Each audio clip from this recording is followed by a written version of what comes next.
ሰላም ጤና ይስጥልን ውድ የቻናላችን ተከታታዮች የፕሮግራማችን ቤተሰቦች፣ ይህ አብዲራዋ ቲዩብ ነው። ፕሮግራማችን ላይክ በማድረግ እንዲጀምሩ፣ አዲስ የሆናችሁ ሰብስክራይብ በማድረግ ለዚህ ቻናል ቤተሰብ እንድትሆኑ፣ እንዲሁም ይህንን ፕሮግራም ከሀገር ውጭ የምታደምጡ የቻናላችን ተከታታዮች የሁል ጊዜውም ድጋፋችሁን በሱፐር ስቲከር፣ ሱፐር ቻት፣ ሱፐር ታንክስ ድጋፍ እንድታደርጉ በአክብሮት እየጋበዝን እንግዲህ በመጀመሪያ ክፍል የቅዳሜ ፕሮግራማችን እንግዲህ ትኩረት የምናደርገው የሊግ ጨዋታ ይመለሳል። ዛሬ እንግዲህ ተወዳጁ ተናፋቂው የዓለማችን ትልቁ ሊግ የእንግሊዝ ፕሪሚየር ሊግ ከዛሬ 9 ሰዓት ተኩል አንስቶ እስከ ምሽቱ 2 ሰዓት ተኩል ድረስ በሚደረጉ ትላልቅ ጨዋታዎች ይቀጥላል። በእነዚህ ጨዋታዎች ዙሪያ ትኩረት እናደርጋለን። የዛሬው ፕሮግራማችን እንግዲህ ዕለተ ቅዳሜ በኤሌት አንደርሰንን አመሻሽ ላይ ቅዳሜ አመሻሽ የለቀቅነውን ፕሮግራም ጨምሮ በ5 ፕሮግራም ቆይታ የምናደርገው ሊቨርፑል ከኖቲንጋም እንዲሁም የለንደን ደርቢ ያለ ጋብርኤል አርሴናል እንዴት ሊወጣው ይችላል የሚለውን ጉዳይ እንመለከታለን። በርንሌ ከቼልሲ የኮል ፓልመር አዲሱ ጉዳትና ተያያዥ ጉዳዮች እናነሳለን። እንዲሁም የምሽቱ የ2 ሰዓት ተኩሉ ተጠባቂ ጨዋታ ኒውካስል ከማንቸስተር ሲቲ የሚያደርጉትንም ጨዋታ በተመለከተ የምናነሳው ሀሳብ አለ። ስለዚህ ዛሬ ቅዳሜን ከኛ ጋር ቆይታ የእረፍት ጊዜያችሁን ስታሳልፉ ሰፊ የሆነ የፕሮግራም ቆይታ ይኖረናል። 9 ሰዓት ተኩል በርንሌይ ከቼልሲ፣ 12 ሰዓት ላይ በርንማውስ ከዌስትሃም፣ ብራይተን ከብሬንፎርድ፣ ፉላም ከሰንደርላንድ፣ ቮልቭስ ከክሪስታል ፓላስ እና ይሄ ፕሮግራም ትኩረት የሚያደርገው ሊቨርፑል ከኖቲንጋም ፎረስት፣ ምሽት 2 ሰዓት ተኩል ኒውካስል ከማንቸስተር ሲቲ። የእንግሊዝ ፕሪሚየር ሊግ ኦፊሻሊ 12ኛ ሳምንት ዛሬ በይፋ ይመለሳል ማለት ነው ከኢንተርናሽናል ብሬክ በኋላ። ካሁን በኋላ ለ122 ቀናት የሊግ ፊክቸር አይቋረጥም፣ ለ4 ወር አይቋረጥም። ለተከታታይ እንግዲህ 4 ወራት በሊግ ጨዋታዎች ብቻ ትኩረት አድርገን አብረን እንቆይ ይሆናል። በሌሎች ጉዳዮችም ሀሳቦችን እያነሳን ሊቨርፑል በአንፊልድ ኖቲንጋም ፎረስትን ያስተናግዳል ዛሬ 12 ሰዓት። አርነ ስሎት ትናንት ጋዜጣዊ መግለጫ ነበራቸው። እንግዲህ ለሊቨርፑል ደጋፊዎች ጥሩ መነቃቂያ ቀጣይ 9 የፕሪሚየር ሊግ ፊክቸር ይገጥሟቸዋል ተብሎ ሲጠበቅ እንግዲህ ከነዚህ 9 ፊክቸሮች መካከል የመጀመሪያው ከኢንተርናሽናል ብሬክ መልስ ኖቲንጋም ፎረስትን በአንፊልድ ማስተናገዳቸውን ተከትሎ በርካታ ነጥቦች ከወዲሁ እየተሰነዘሩ ነው። የመጀመሪያ ሀሳብ የተነሳው እንግዲህ አሰልጣኙ ሊቨርፑልን ዳግም ሲዝኑን የማስተካከል ትልቅ ኃላፊነትና ቀጣይ 9 የፕሪሚየር ሊግ ጨዋታዎች ከዚህ ውጥረት ለመውጣት አመቺ የሊግ ፊክቸር ተፈጥሯልና ይሄን አድቫንቴጅ ስሎት ይጠቀማሉ ወይ የሚለው ጉዳይ ነው። ትናንትና የተወሰነውን አንስተናል። ዛሬ ቁጥር 2 እናነሳለን። ግን ትልቁና አንገብጋቢው መረጃ የሁለቱ የሊቨርፑል ተጫዋቾች በኢንተርናሽናል ብሬክ ቆይታ በሙሉ ፊትነስ 2 የብሔራዊ ቡድን ጨዋታ ካደረጉ በኋላ ወደ ሊቨርፑል መጥተው ምርመራ ሲደረግላቸው እንግዲህ ጉዳት እንዳስተናገዱ የተረጋገጠው የኮነር ብራድሊ እና የብሪቲሽ ሁለተኛ የምንጊዜም ከፍተኛ ክፍያ ያወጣበት ፍሎሪያን ቪትዝ በተመለከተ ይሆናል። ሁለቱ ተጫዋቾች ጉዳት ሲያስተናግዱ የቪትዝ መጠነኛ ነው፣ የኮነር ብራድሊ ግን ትንሽ የጉዳቱ መጠን እስከ 22 ቀን እስከ 3 ሳምንት ከሜዳ እንደሚያርቀው አርነ ስሎት ገልጸዋል፣ የቀኝ ፉልባኩን ተጫዋች። ነገር ግን ፍሎሪያን ቪትዝ ለፒኤስቪ ጨዋታም የመድረስ እድል አለው። ቅድመ ጥንቃቄ ለመውሰድ ነው። የመሲል ኢንጁሪ ስለሆነ ትንሽ ተጫዋቹም ከኦቨርሎድ የመጣ ነው ተብሎ ስለታሰበ ቅድመ ጥንቃቄ ለመውሰድ እንግዲህ ከዛሬው ጨዋታ ውጪ ነው። ነገር ግን ለቀጣይ ለሻምፒየንስ ሊግ እና ሊቨርፑል ከሜዳ ውጪ ዌስትሃምን ለሚገጥመው ጨዋታ በሙሉ ጤንነት እንደሚመለስ ይጠበቃል። ለዚህ ሳምንት ጨዋታ ግን ከስብስቡ ውጪ ነው።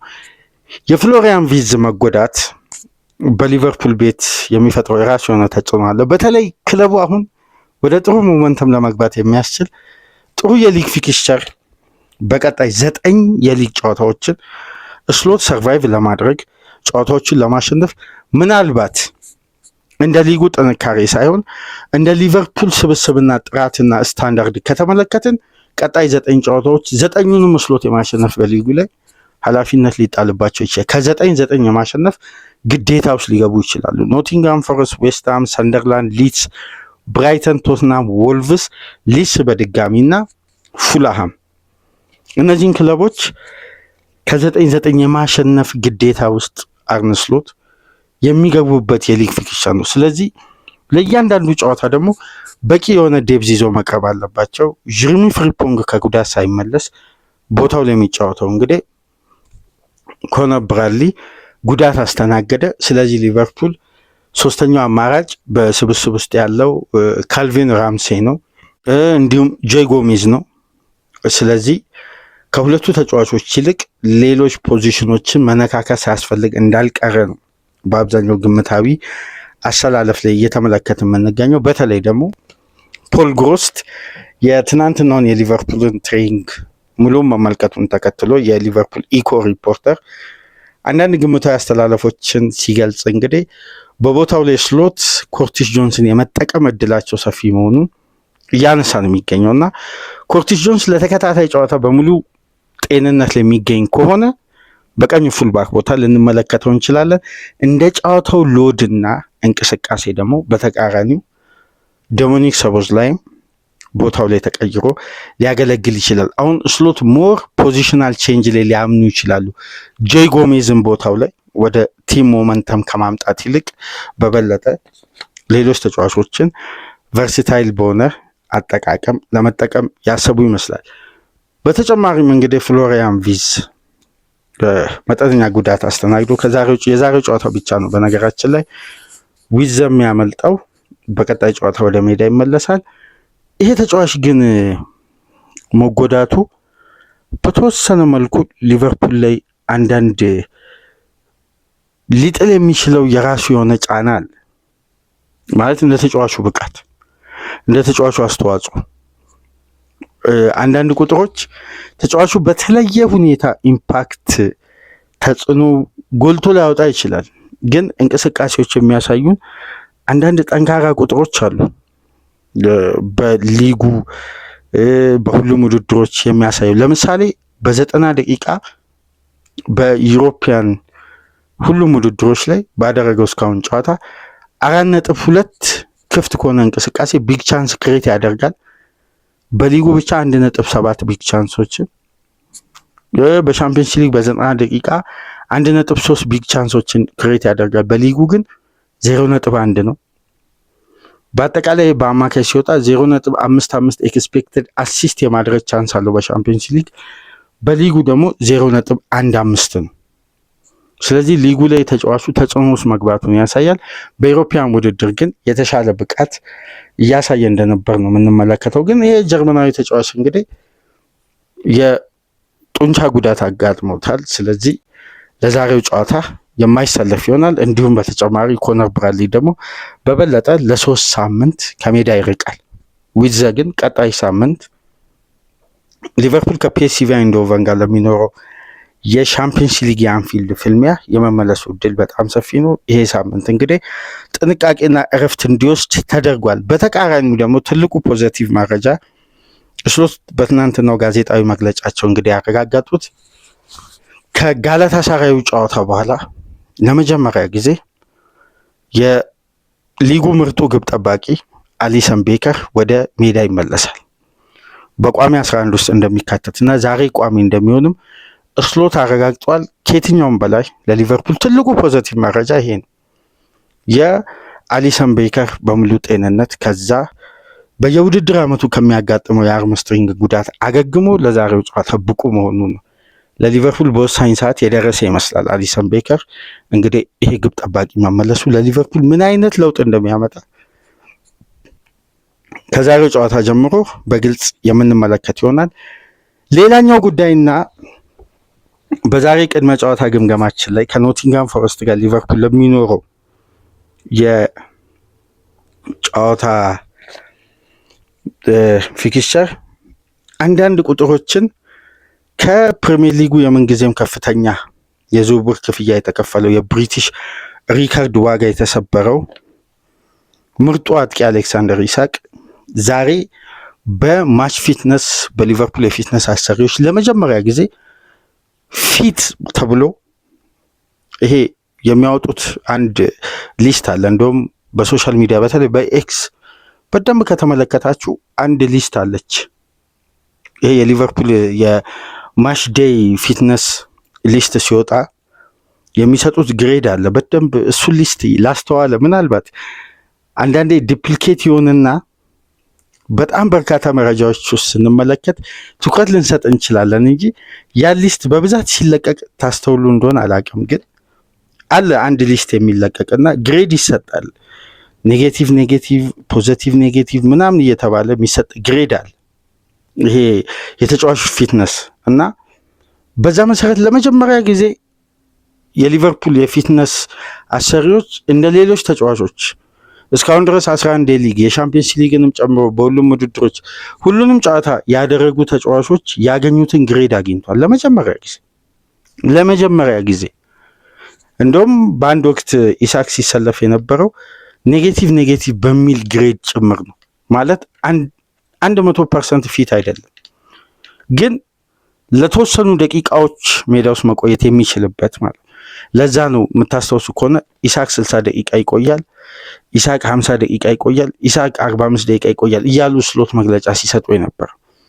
ለመጀመሪያ ጊዜ 100% ማች ፊትነስ ቴስትን አለፈ እና ግሬዱ እንደ ሌሎች ተጫዋቾች ሆነ።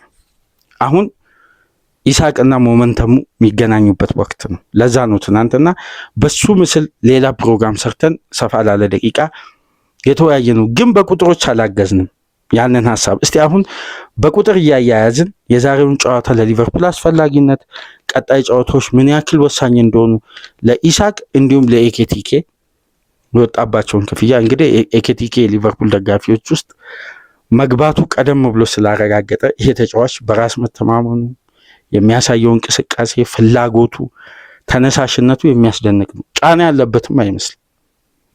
ከጨዋታ በተለየ ፍላጎትና ፍጹም ኢንተረስት ሜዳ ውስጥ የሚጫወቱ አንዳንዴ እንደውም ስሎት ኦቨርሎድ ተጫዋቹ ላይ ያደርጉና ከጨዋታ ሪትም እስከሚወጣ ድረስ እና ብቻውን የሚታገል አንድ የፊት መስመር ተጫዋች ዘንድሮ ሊቨርፑል አለው ተብሎ እስከሚወራ ድረስ ከነበሩት ሲነር ተጫዋቾች ከነሳላ ከነጋክፖ ከነኬዛ በተሻለ ሁኔታ እና ሊቨርፑል ዘንድሮ አንድ አሳሳቢ ቁጥር አሌክሳንደር ኢሳቅ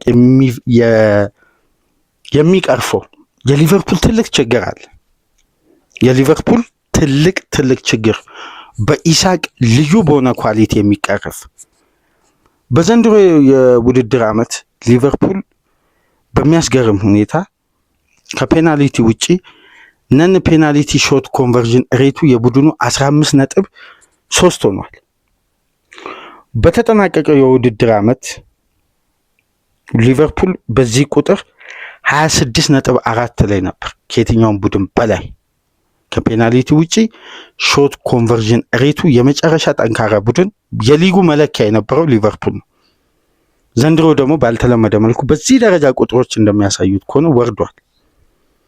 አሌክሳንደር ኢሳቅ እስካሁን ድረስ በሊጉ እንግዲህ በቂ ደቂቃ በበቂ ጤንነት ፐርፎርም ስላላደረገ የሱን ይሄ ሾት ኮንቨርዥን ሬቱን ለመለካት በተወሰነ መልኩ ቢቸግርም ግን በኒውካስሉ ስታንዳርድ ከተመለከተና ይሄ ማች ፊትነሱ ከተመለሰ የኢሳቅ ሾት ኮንቨርዥን ሬት የነበረው ለመጨረሻ ጊዜ 24.5 ነው። በሊጉ ከፔናልቲ ውጪ ያለ ሾት ኮንቨርዥን ሬት በዚህ ደረጃ የነበረ ተጫዋች አልነበረም በሊጉ። ሃላንድ እንኳን 21.5 ነው። ሳላ 22.2 ነው አምና።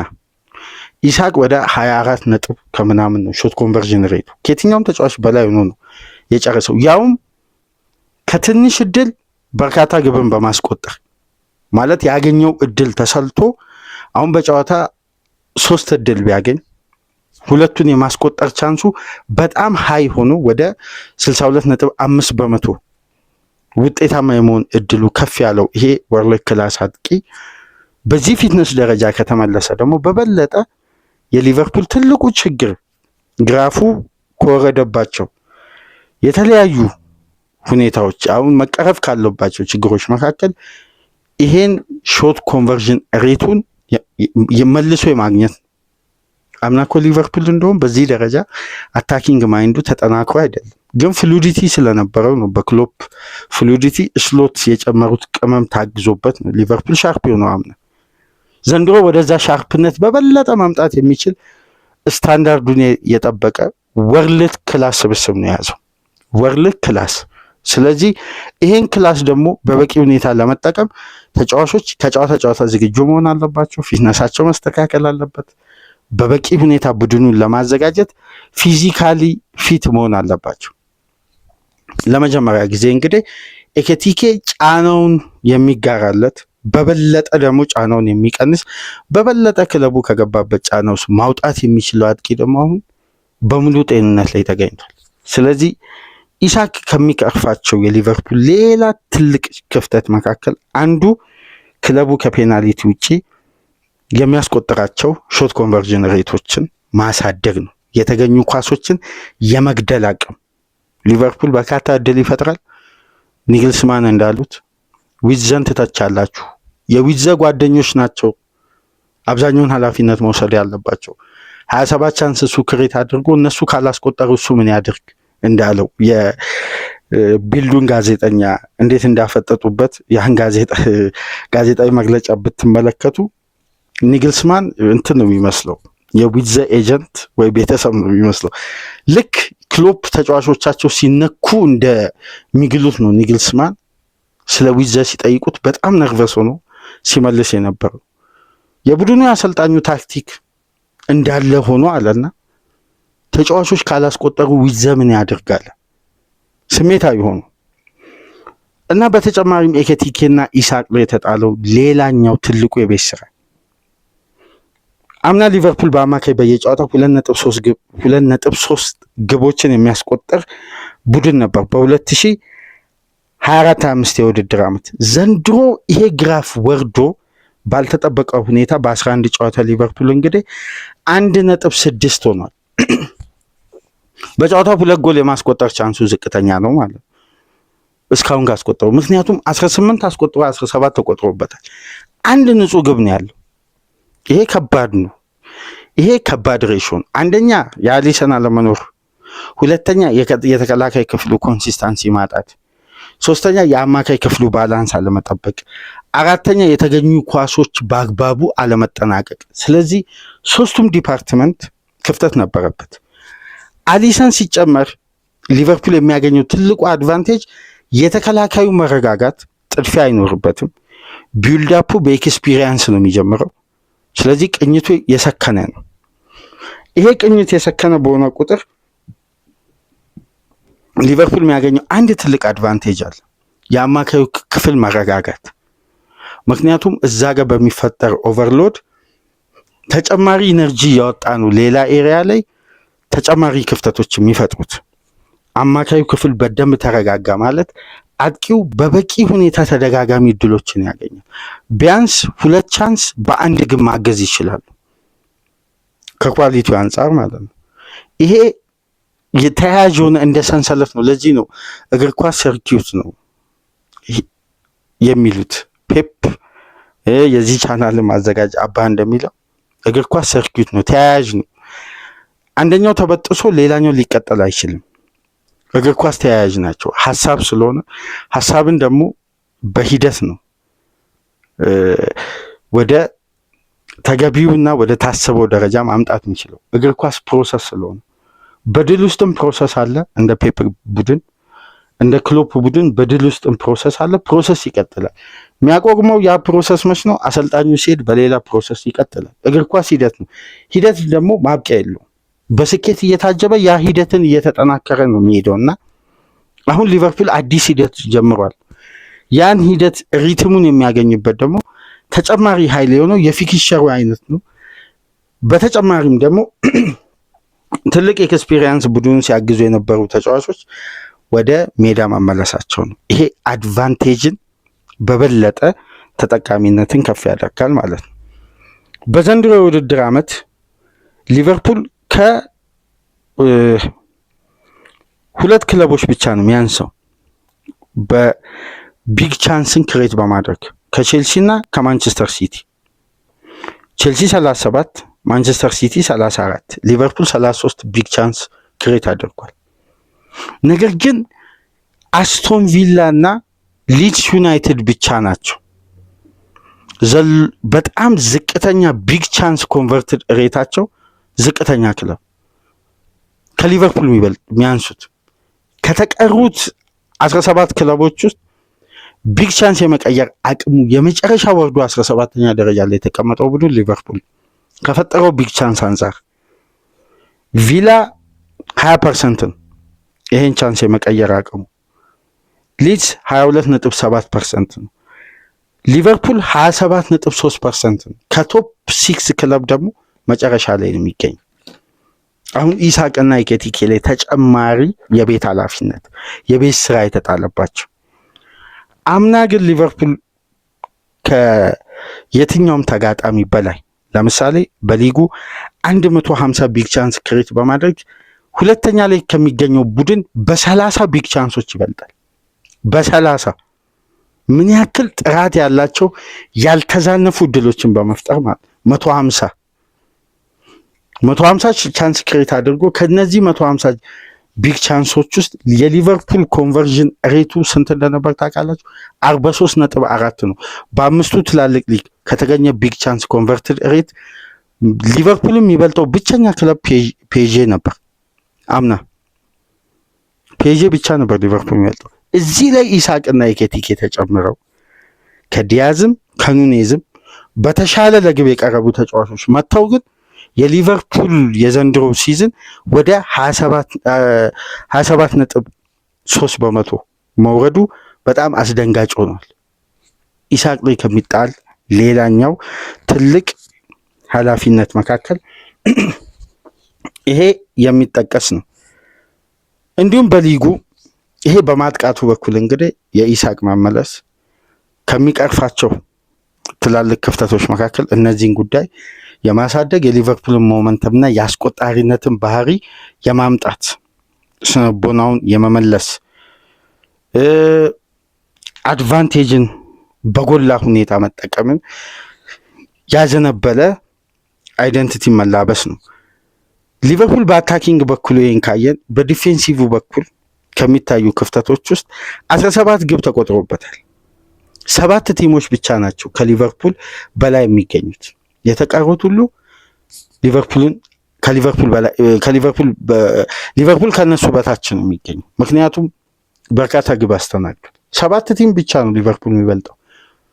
7ቱም ደግሞ ከወገብ በታች ያሉ ቡድኖች ናቸው። በነገራችን ላይ በርካታ ግብ ያስተናገዱ።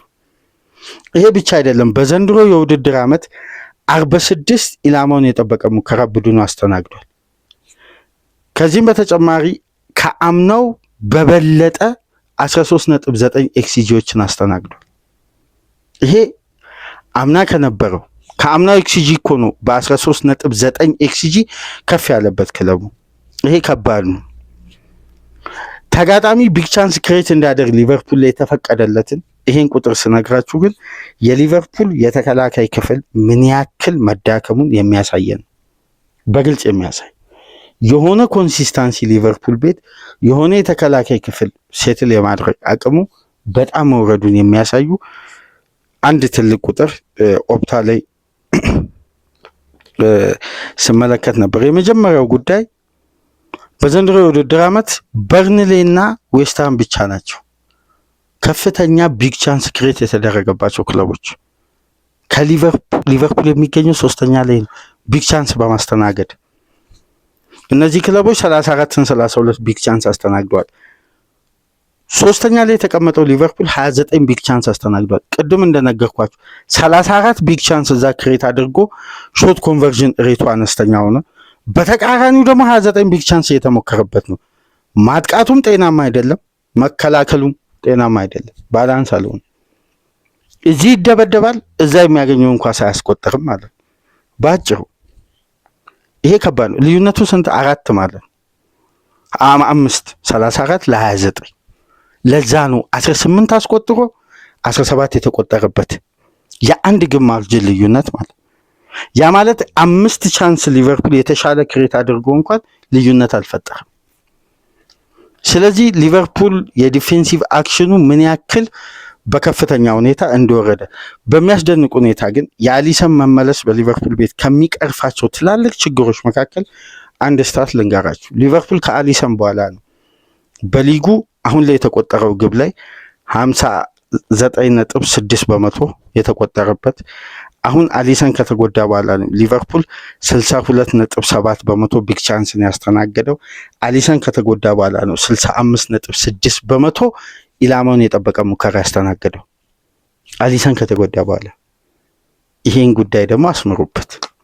የዚህ ግብ ጠባቂ ልዩነት ሊቨርፑል ከሚያደርገው ጤናማ ቢልዳፕ ጋር ጭምር የተያያዘ ነው። ለዚህ ነው እግር ኳስ ሰርኪስ ነው በማለት የሚገልጹት። አምና ግን ከሊቨርፑል የተሻለ ቢግ ቻንስ በትንሹ የገጠመው ክለብ አርሴናል ነው። 58 ቢግ ቻንስ አምና አርሴናል አስተናገደ። ሊቨርፑል 62 ቢግ ቻንሶችን አስተናገደ። በአራት ነው እንግዲህ አርሴናል የተሻለ ቢግ ቻንስ የማስተናገድ አቅሙ የተሻለ ቡድን ሆኖ አንደኛ ላይ ያጠናቀቀው ቤስት ዲፌንስ ስለነበር፣ ሊቨርፑል ሁለተኛ ነበር። ዘንድሮ ግን ከወዲሁ 29 ቢግ ቻንስ አስተናገደ። ያምናውን ለመድረስ እኮ ብዙ አይርቅም ማለት ነው። ኦልሞስት 30 በሉት ግማሽ።